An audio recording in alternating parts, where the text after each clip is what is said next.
Bonjour, dans cette vidéo, je vais vous expliquer comment calculer la valeur actuelle nette dans le cas où les flux de CAF sont identiques chaque année. Notre sujet est le suivant, une entreprise fait un investissement de 40, elle espère des flux de CAF de 12 chaque année pendant 5 ans. Le taux d'actualisation est de 2%. On peut représenter le problème de la façon suivante, à l'époque 0, un décaissement de 40 et pendant 5 années, des flux réguliers de 12. Pour calculer la valeur actuelle nette du projet, il est nécessaire d'actualiser les différents flux de CAF. Lorsque les montants sont identiques, il est possible d'actualiser en une seule fois grâce à la formule suivante 1 moins 1 plus t où t désigne le taux, pour nous 2%, à la puissance moins n qui correspond au nombre de périodes, donc pour nous 5. Calculons ce coefficient.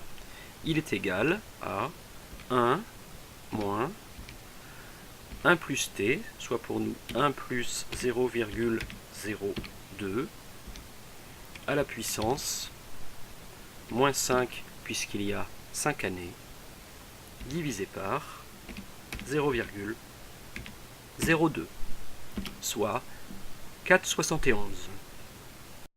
Le total des flux actualisés est donc égal à 12 chaque année fois le coefficient 4,71, soit 56,56. La vanne est égale à la différence entre les flux actualisés et l'investissement, soit pour nous 16,56. On considère qu'un projet est rentable dès lors que la vanne est positive, ce qui est le cas ici.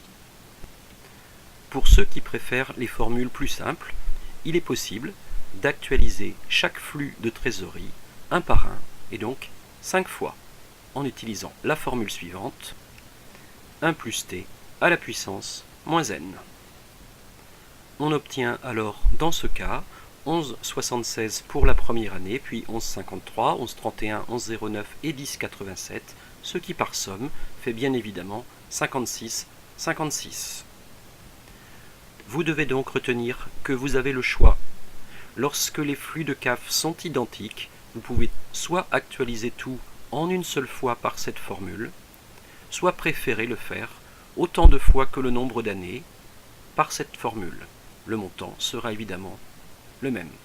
Voilà, l'exercice est terminé, à vous de le réviser. Comme à l'accoutumée, vous retrouvez ici toutes les ressources à votre disposition pour vos concours ou vos examens et l'adresse mail pour avoir des renseignements complémentaires.